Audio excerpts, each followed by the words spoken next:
হবে? আল্লাহ বলে দিলেন, জানিয়ে দেন জাতির মাঝে, ফাইদা বারিকাল বাসার, চক্ষু যেদিন যার অস্তমিত হবে তার জন্য কিয়ামতটা সেদিনই হয়ে যাবে। কিরামান কাতিবিনা ইয়ালামুনা মা তাফআলুন।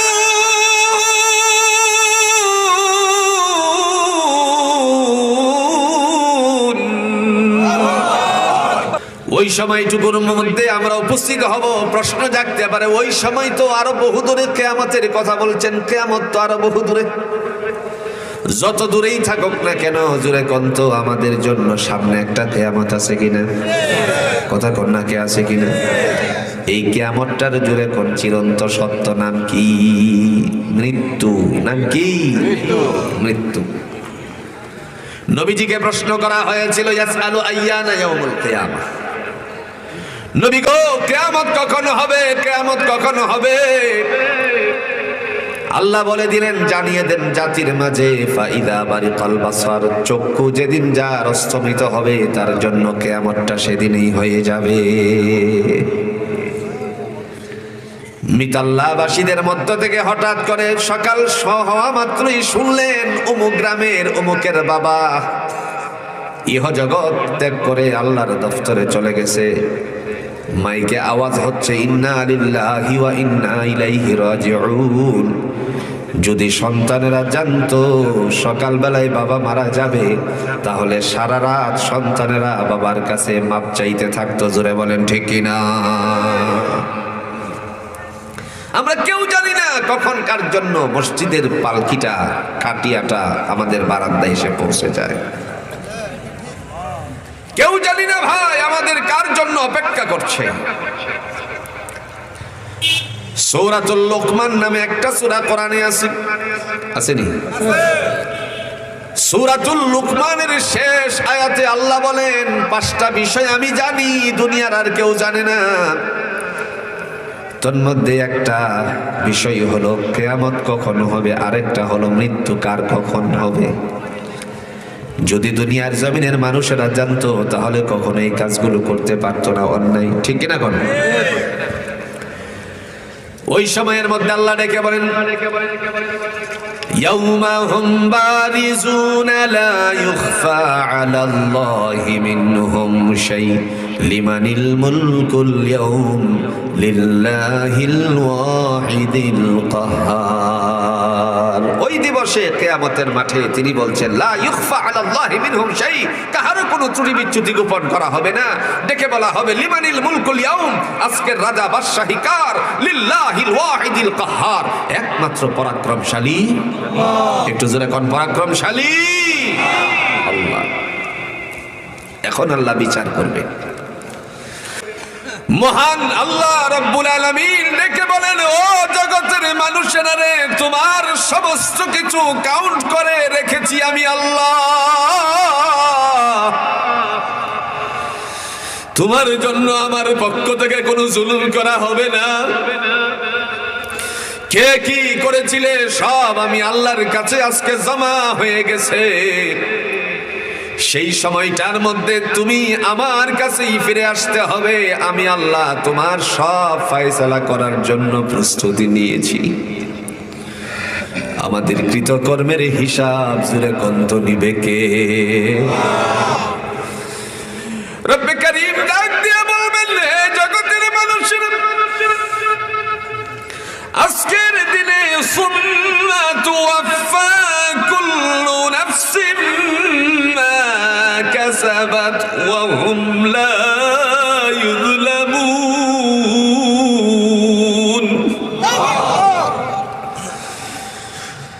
প্রত্যেকেই যা কিছু করেছো কৃতকর্মের অবশ্যই অবশ্যই ফলাফল দান করা হবে। আমরা কে কি করেছিলাম সমস্ত ফলাফল গুলো নেওয়ার জন্য জোরে কোন দায়িত্বশীল ফেরেশতা আছে কিনা? সেই দায়িত্বশীল ফেরেশতা দুই কাঁধে বসে বসে জোরে কোন সব লিখে রাখতেছে কিনা?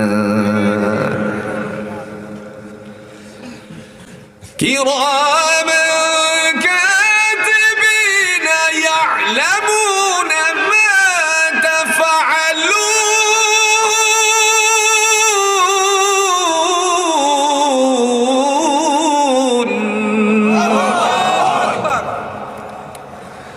আল্লাহ ডেকে বলেন, হে জগতের মানুষেরা শোনো, তোমাদের দু কাঁধে দুইজন প্রহরী নিয়োগ দিয়েছি, দায়িত্বশীল ফেরেশতা, সম্মানিত ফেরেশতা দ্বয়। কৃতকর্ম যা করছো না না করছো সমস্ত কিছু লিখে রাখার জন্য জোরে কোন দায়িত্বটা দিয়েছেন কে? মহান আল্লাহ ডেকে বলেন, কুল্লু নাফসিম মা কাসাবাত ওয়া হুম লা ইউযলামুন। সেদিন কোন নফসের উপর জুলুম করা হবে না, আমরা যে যা করেছি সব বুঝিয়ে দিবেন কে? আমার ভাইরা, দুনিয়ার জমিনের হিসাব নিকাশ লিখে রাখার জন্য মানুষের খাতা আছে। সারাদিন ব্যবসা করেছেন, সারাদিন ব্যবসার পরে কতজনকে বাকি দিয়েছেন লিখে রেখেছেন, নগদ কারে দিয়েছেন তাও লিখে রেখেছেন। আবার দেখা গেল বাকির খাতাও আছে, নগদের খাতার মধ্যে লিখে রাখার পরে রাতের বেলায় বেরিয়ে আসার পর শাটার লাগানোর আগে হিসাব মেলানো হয়, কত টাকা নগদ হলো, বাকি কত। দুনিয়ার জমিনে যদি আমরা এই হিসাব করতে পারি, তাহলে আল্লাহ আমাদের আমলটারে হিসাব রাখার জন্য খাতা নিছেন কিনা? আল্লাহ বলেন, ওয়ামা আদরাকা মা ইল্লিয়ুন, ওয়ামা আদরাকা মা ইল্লিয়ুন। নবী গো, ইল্লিয়ুন সম্পর্কে আপনি কিছু জানেন নাকি? আল্লাহ জবাব দিয়ে বলে, কিতাবুম মারকুম, কিতাবুম মারকুম। সেটি হলো হিসাবের খাতা। তুমি আমল নামা যে করেছিলে সব আমল নামা সব খাতার মধ্যে উল্লেখ করে রেখেছি। সময় বন্ধু আমাদের মাঝ থেকে বিদায়ের পথে,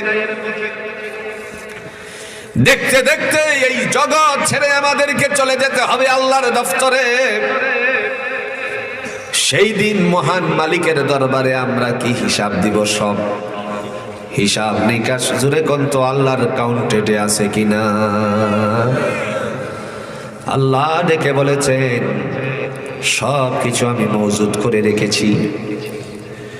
মহান আল্লাহ ডেকে বলেন, ওই দিবসে কাহার উপরে কোনো জুলুম করা হবে না, লা ইউযলামুন, কাহার উপরে কোনো জুলুম করা হবে না। যে যা করেছি সব আমার আল্লাহ সব আমাদের হাতে হাতে বুঝিয়ে দিবেন। যাদের হাতে চলে আসবে ডান হাতে, তাদের জন্য মর্যাদা বাড়িয়ে দিবেন কে? فأما من أوتي كتابه بيمينه فسوف يحاسب حسابا يسيرا।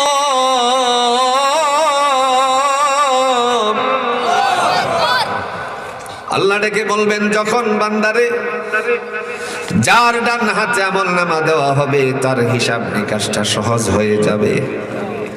লা তুযলামুন, কোনো জুলুম করা হবে না, অন্যায় বিচার করা হবে না। জোরে কোন বলেছেন কে? সে আল্লাহ রাব্বুল আলামিন ডেকে বলেন, তোমাদের হাতে কলম দিয়েছি, নাই নাই? অপরাধী অপরাধ করেছে তারে মুক্ত করে দিয়েছে, কিন্তু অপরাধ করে নাই সেই মানুষটারে কলমের 5 টাকার কলমের খোসা দিয়ে জালেমের বন্দিশালায় বন্দি করে রেখেছে। এরকম জুরে কণ্ঠ অহরহর প্রমাণ আছে কিনা? মহান আল্লাহ রাব্বুল আলামিন তিনি ডাক দিয়া বলেন, ইয়াউমা হুম বারিজুন লা ইউখফা আলাল্লাহি মিনহুম শাই লিমানিল মুলকুল ইয়াউম লিল্লাহিল ওয়াহিদিল কাহ্হার। ওই দিবস কোন দিবস? কিয়ামতের। একটু জোরে এখন কোন দিবস? হাসরের দিবস, ময়দানে হাসর, কিয়ামতের দিবস। লা ইউখফা আলাল্লাহি মিনহুম শাই, কাহারও কোনো চুরি বিচ্যুতি গোপন করা হবে না। তিনি ডেকে বলবেন লিমানিল মুলকুল ইয়াউম, আজকের রাজা বাদশাহী কার? চিৎকার মেরে আমরা সবাই বলবো লিল্লাহিল ওয়াহিদিল কাহ্হার, একমাত্র পরাক্রমশালী। জোরে বলুন কে? বিচারের আসনে তখন তিনি বসবেন। বসার পরে আল্লাহ পাক রব্বুল আলামিন তিনি ডাক দিয়ে বলেন, আজকের দিনে বিচার কার্যক্রম শুরু করার জন্য তোমাদেরকে জমায়েত করেছি। তিনি বলছেন লা ইউজলামুন, কোনো জুলুম করা হবে না। কে কি করেছে সব তোমরা নিজেরাই দেখতে পাবে। কোরআনুল হাকিমে আপনারা পড়েছেন নামাজের মধ্যে, فَأَمَّا مَنْ ثَقُلَتْ مَوَازِينُهُ فَهُوَ فِي عِيشَةٍ رَاضِيَةٍ। পড়ছেন নি? কথা কন্যাকে পড়েছেন কিনা? আপনারা শুনেছেন, পড়েছেন। যাদের ওজনের পাল্লাটা ভারী হয়ে যাবে তাদের সন্তুষ্টি আল্লাহর পক্ষ থেকে দান করবেন। যেরকম ঠিক কিনা? পড়েছেন ফামান ইয়ামাল মিসকালা যাররাতিন খায়রান ইয়ারা ওয়া মান ইয়ামাল মিসকালা যাররাতিন শাররান ইয়ারা। দুনিয়ার জমিনে কোনো মানুষ যদি অনুপরিমাণ নেক আমল করে তাকে দেখানো হবে, মন্দ কাজ করলেও জুড়ে বলুন তো দেখাবেন কে? আল্লাহ বলেন লা ইউজলামুন, কোনো প্রকার জুলুম করা হবে না। বিচার করতে গিয়ে আল্লাহ পাক রব্বুল আলামিন তিনি ডাক দিয়ে বলতেছেন তোমাদের জন্য ফয়সালা। প্রথম নাম্বার ফয়সালা হলো কোনো জুলুম করা হবে না। কে কি করেছি সব কিছু আল্লাহর কাছে মওজুদ আছে। তাফসীরে তাবারিতে আবু জাফর ইবনে জারীর রাহমাতুল্লাহ আলাইহি তিনি বর্ণনা করেছেন। তাফসীরে মাযহারিতে আল্লামা সানাউল্লাহ পানিপত্তি রাহমাতুল্লাহ আলাইহি লেখেন, তাফসীরে রাইসুল মুফাসসিরিন ইবনে আব্বাস রাদিয়াল্লাহু তাআলা আনহু তিনিও লেখেন, মহান আল্লাহ পাক রব্বুল আলামিন সেদিন আসনে বসে ডাক দিয়ে বলবেন, সাক্ষী সামনে আসো, তোমার সাক্ষ্য আজকে গ্রহণ করা হবে, কিন্তু সাক্ষী ছাড়া বিচার জুড়ে কোনতো আল্লাহ করবে নাকি? সাক্ষী ছাড়া আল্লাহ বিচার করবে না। দুনিয়ার আদালতে সাক্ষী ছাড়া যেরকম বিচার হয় না, আল্লাহর আদালতেও সাক্ষী ছাড়া বিচার হবে না। একটু সহজে ধারণা নেন, দুনিয়ার আদালতের কাঠগড়ায় দাঁড়ালে পরে সাক্ষীর সামনে একটা নেম প্লেট তুলে ধরা হয়। আছে কিনা? এখন আগে ছিল, এখন আছে কিনা জানি না। যাহা বলিব সত্য বলিব, সত্য বলে মিথ্যা বলিব। আসেনি? আসেনি? নেম প্লেটে কি লেখা? যাহা বলিব সত্য বলিব, সত্য বলে মিথ্যা বলিব না।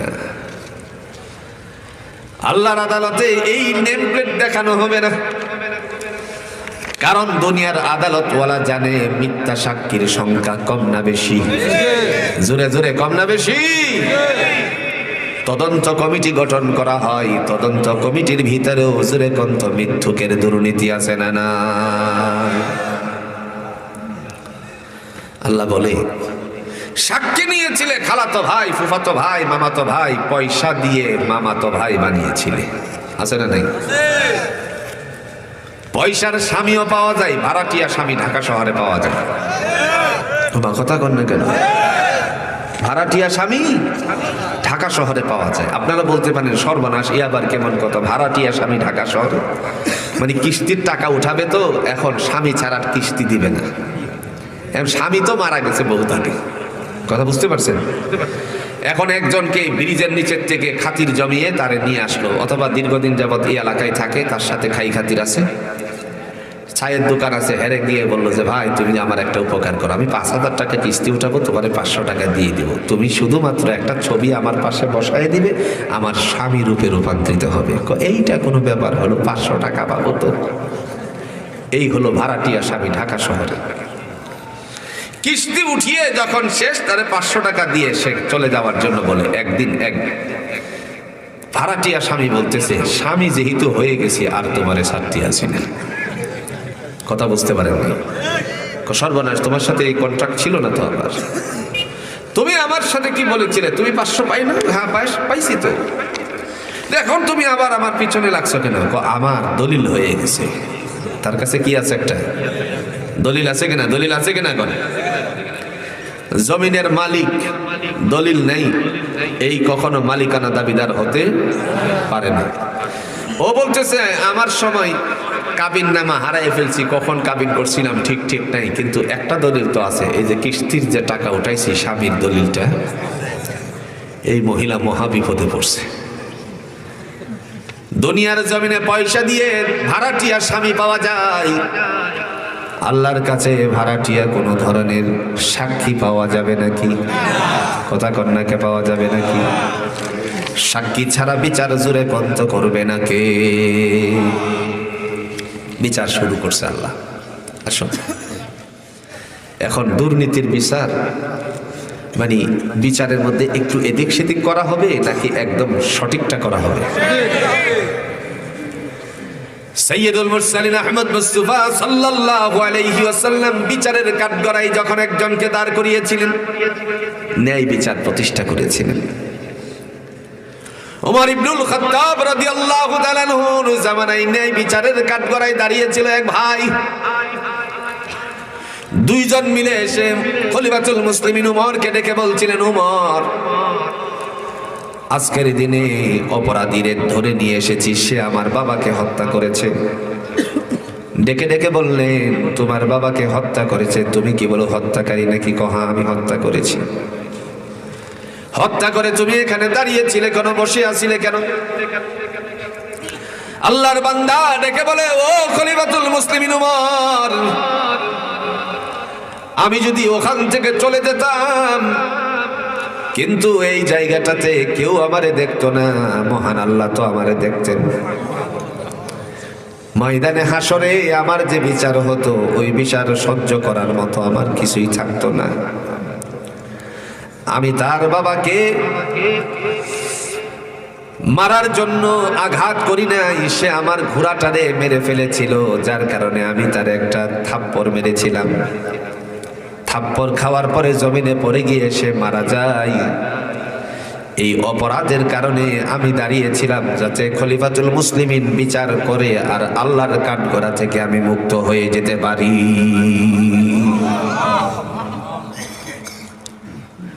ঠিক আছে, তোমার বিচার করা হবে শুক্রবার দিন, জুমার দিন বিচার কার্যক্রম। হঠাৎ করে বিচারকের কাঠগড়ায় দাঁড়ানো সেই আসামি বলতেছে, মুসলমানদের খলিফা উমর, আমাকে একটু সুযোগ দেন, অবকাশ দেন, আমি একটু বাড়ির থেকে আমার বাবার কাছে মায়ের কাছে একটু কথাগুলো বলে আসি। একজন ইহুদি আমার পাওনাদার আছে, তার পাওনাটা মিটানোর জন্য কমপক্ষে আমাকে সুযোগ দেন। মুসলমানদের খলিফা ওমর রাদিয়াল্লাহু তাআলা আনহু চিন্তা করলেন, তারে যদি আমি ছেড়ে দেই আর দুই ভাই মিলে আমার কাছে যদি জবাব চাই, তাহলে কি জবাব দিব? আমার তো হিসাব নিকাশ ভিন্ন, কারণ ন্যায় প্রতিষ্ঠা করতে গিয়ে জুরে কন্ত তারে ছাড়া যাবে নাকি? না, তোমাকে ছাড়া যাবে না। কাকতি মিনতি করে বলতে লাগলো, খলিফাতুল মুসলিমিন উমর, ইহুদি যে পাওনাদার আমার কাছে আছে, সে তো বলে বলে বেড়াবে মুসলমানেরা মানুষের অর্থ মেরে খায়, দয়া করে একটু সুযোগ দেন, সময় মতো আমি উপস্থিত হয়ে যাব। তিনি বললেন, তোমার স্থলাভিষিক্ত একজন করে দিয়ে যাও, তাহলে আমি তোমাকে দিতে পারি। চোখের পানি ছেড়ে দিয়ে ডাক দিয়ে বলছে, ও মুসলমানদের খলিফা ওমর, এখানে তো আমার কোনো ভাই নাই, যদি ভাই থাকতো আমার জিম্মাদারি নিত। এখানে আমার মা নাই, তিনি তো থাকলে গর্ভধারিণী আমার জিম্মাদারি নিত। এখানে আমার কোনো আত্মীয় স্বজন নাই, রিলেটিভ কেউ নাই, তারা আমার জিম্মাদারি নিবে। ও খলিফাতুল মুসলিমিন, আমাকে ইহসানের উপরে ছেড়ে দেন, সময় মতো আমি এসে উপস্থিত হয়ে যাব। কথাগুলো শুনেছিল আল্লাহর একজন বান্দা, নবীজির বড় সাহাবী। আল্লাহর বান্দা ডেকে বললেন হাত উঁচু করে, ও মুসলমানদের খলিফা, আমি আমার ভাইয়ের জিম্মাদারি নিলাম, সে যদি না আসে আমারে আপনি বিচারকের কাঠগড়ায় দাঁড় করিয়ে বিচার করবেন, আমার কোনো আক্ষেপ নাই। আল মুসলিম ও আখুল মুসলিম, মুসলমান মুসলমানের ভাই। আল্লাহর বান্দা চিৎকার মেরে বললেন, যিনি বলেছিলেন তিনি ছিলেন একজন বড় সাহাবী, নবীজির কন্যা ফাতেমা রাদিয়াল্লাহু তাআলা আনহা যখন দুনিয়ার জমিন থেকে বিদায় হয়ে যায়, কবর খননের দায়িত্ব নিয়েছিলেন যিনি, বহুদূর থেকে ইসলামের বাণী শোনার জন্য এসেছিলেন। বহুদূর থেকে আগে নিজের ভাই মুসলিমকে পাঠিয়েছিলেন। মুসলিম এসে যখন বলেছিলেন ভাই সত্য নবী, তিনি বললেন আর ঠিক থাকতে পারতেছি না, তিনি নিজেই চলে আসলেন। আল্লাহ রাব্বুল আলামিনের বান্দা তিনি দায়িত্ব নিয়ে বললেন, আমি আমার ভাইয়ের দায়িত্ব নিলাম, যদি সেনা আসে আমাকে বিচারের কাঠগড়ায় উঠাবেন, আমারে আপনি কিসাস নেবেন, বদলা নেবেন। এই কথা বলার পরে তাকে দায়িত্ব বুঝিয়ে দিয়ে তিনি যখন রওনা করলেন, জুমাবার আসতে আর 3 দিন সময় বাকি। সমস্ত মানুষগুলোর কাছে গেল, পাওনাদারের পাওনা মিটালো। রাতের বেলায় মায়ের চেহারার মুখটার দিকে তাকিয়ে তাকিয়ে বলতে লাগলো, মা। মাথাটার মধ্যে হাত বুলায় আর বলে, মা তোমার গর্ভে থাকা অবস্থায় কতই না কষ্ট দিয়েছি, আর লাথি মেরেছি, কোথা মেরেছি, দুনিয়ায় আসার সময় তোমার কত কষ্ট হয়েছে। আল্লাহর কোরআন দিয়া বলছে, ওয়াসাইনাল ইনসানা বিওয়ালিদাইহি হামালাতহু উম্মুহু ওয়াহানান আলা ওয়াহান। ও মা, দুনিয়ায় আসতে গিয়ে তুমি কতই না চিৎকার দিয়েছিলে, লোকেরা বলেছে আমি ছোট্ট ছিলাম, হারিয়ে যেন না যাই, আমার পিছনে প্রহরীর মতো তুমি খাটেছিলে। জনম দুঃখিনী মায়ের মাথার মধ্যে হাত বুলিয়ে বলে, মুসলমানদের খলিফা উমরের দফতরে আমি কাঠগড়ায় ধরা পড়ে গেছি, আমারে তুমি ক্ষমা করে দিও, যাতে করে কিসাসের বদলা, এই যে বদলাটুকু নেওয়ার পরে, কিসাস নেওয়ার পরে আমি যেন আল্লাহর কাঠগড়া থেকে মুক্ত হতে পারি। এই কারণে মা গো, তুমি আমাকে ক্ষমা করে দিও। মা কান্নারত, বিবির কাছ থেকে বিদায় নেয়, বিবি কান্দে। পিতাজির কাছে গিয়ে বলে, আব্বা সময়ে আপনারে কতই না বিরক্ত করেছি আব্বা,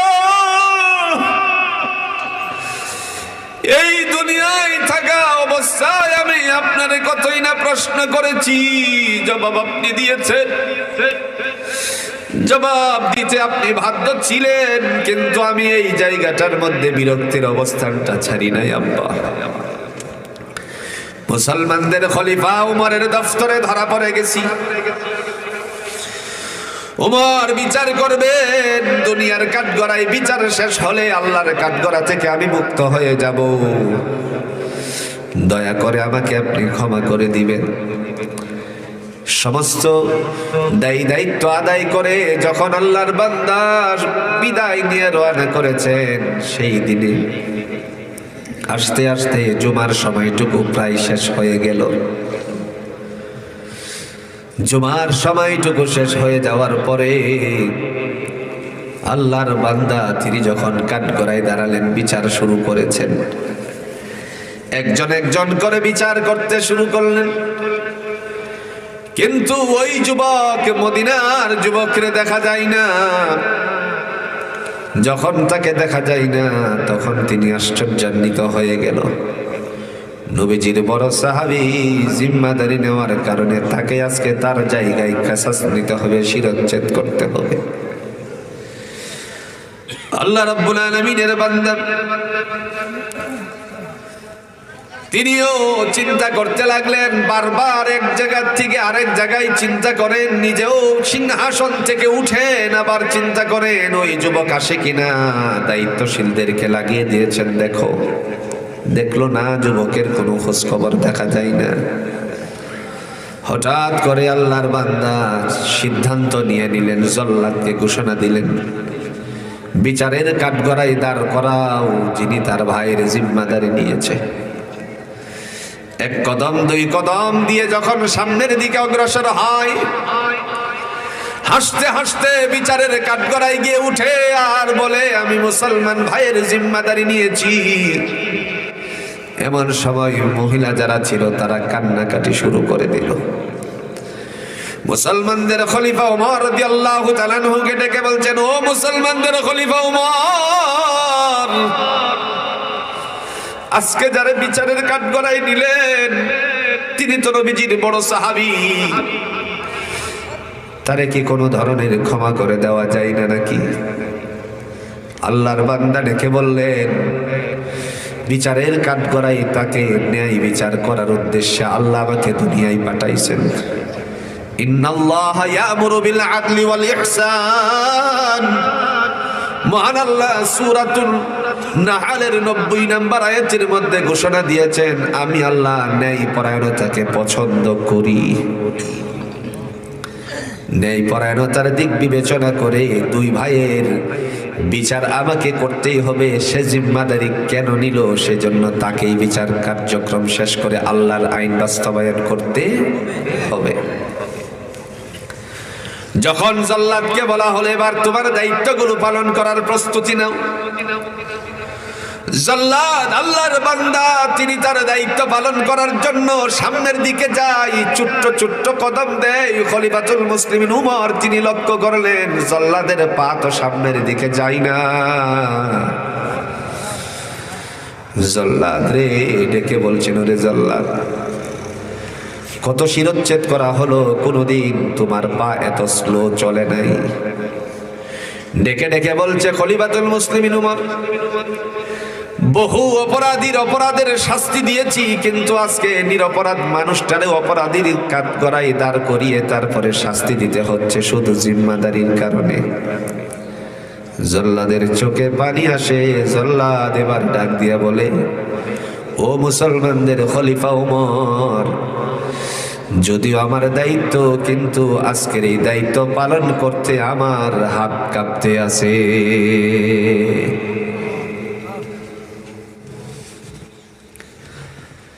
এই কথাটুকু বলতে বলতে যখন আল্লাহর বান্দা সমস্ত প্রস্তুতি শেষ করলো, পিছন দিক থেকে হঠাৎ করে মহিলারা চিৎকার মেরে বলছে, ও মুসলমানদের খলিফা উমর, দাঁড়ান দাঁড়ান, দেখা যাচ্ছে কে যেন মদিনার ধূলিকণাগুলি উড়ে আসতেছে। দেখি এত দ্রুতগামী কে ঘোড়া চালিয়ে আসতেছে। বুঝার জন্য আরেকটু অপেক্ষা করলেন। অপেক্ষা করার পরে দেখতে পেলেন ওই যুবক, যেই যুবক তিনি তার স্থলাভিষিক্ত বানিয়ে গিয়েছিলেন, ওই যুবক এসে হাজির হয়ে বলছেন, ও মুসলমানদের খলিফা ওমর, রাস্তার মধ্যে আমার দেরি হয়ে গেছে, দ্রুতগামী ঘোড়াকে চাবুক মারার সময়ে আমার হাত থেকে চাবুকটা পড়ে যায়। চাবুক পড়ে যাওয়ার কারণে আমি ওটারে খুঁজতে খুঁজতে একটু দেরি হয়ে যায়। এই এদিক দিয়ে আমার ভাই আজকে আমার কাঠগড়ায় দাঁড়িয়ে বিচারের অবস্থানে চলে গেছে। আমার ভাইরে ছেড়ে দেন, আমি আমাকে আল্লাহর কাঠগড়া থেকে মুক্ত করার জন্য যেই আল্লাহ পাক রব্বুল আলামিন যিনি ঘোষণা দিয়েছেন, সুম্মা তুওয়াফা কুল্লু নাফসিম মা কাসাবাত ওয়া হুম লা ইউযলামুন, যে আল্লাহ ঘোষণা দিয়েছেন আমাকে ওই দিবসে বিচারের দিনে কোনো প্রকার জুলুম করা হবে না, তিনি তো ঠিকই আমার বিচার করবেন, এই কিসাসের বদলা নেবেন। আমি যে অপরাধ করেছি, হত্যা করেছি, হত্যার বদলা আমার কাছ থেকে আল্লাহ তো ঠিকই নেবেন। আমি আল্লাহর সেই কাঠগড়ার থেকে বদলা যা নেওয়ার সেটা সহ্য করতে পারবো না, এই জন্য দ্রুতগামী এসেছি। আমার ভাইকে সেখান থেকে ছেড়ে দেন, আমার এবার বিচার কার্যক্রম শুরু করেন। মুসলমানদের খলিফা আল্লাহর বান্দা এবার চোখের পানি ছেড়ে দিয়ে বলে, যুবক রে, যুবক রে, যে অন্তর, যার অন্তর আল্লাহর জন্য নিবেদিত, নিঃসন্দেহে আমার যেন মনে হচ্ছে তুমি অপরাধ করো নাই। কিন্তু আমার দায়িত্ব সঠিক বিচার করা, ন্যায়সঙ্গত বিচার করা। এই কথা বলা মাত্রই যারা বিচার দায়ের করেছিলেন, দুই ভাই বাবার বিচার কার্যক্রম হবে। দুই ভাই এসে চিৎকার মেরে, ও মুসলমানদের খলিফা ওমর, আমাদের অন্তরকরণে বিদ্ধ হয়ে গেছে। আমরা আজকে বুঝতে পেরেছি সে আমার বাবাকে অবশ্যই অবশ্যই ইচ্ছে করে হত্যা করে নাই। আজকের দিনে আমরা দুই ভাই মিলে আপনার কাছে আরেকটা আবদার জানাই। আগে ছিল নালিশ, এখন আবদার। ও মুসলমানদের খলিফা ওমর, তারে আপনি ছেড়ে দেন। আমরা দুই ভাই আরেকজন ভাই বানায়া বাড়িতে নিয়ে যেতে চাই।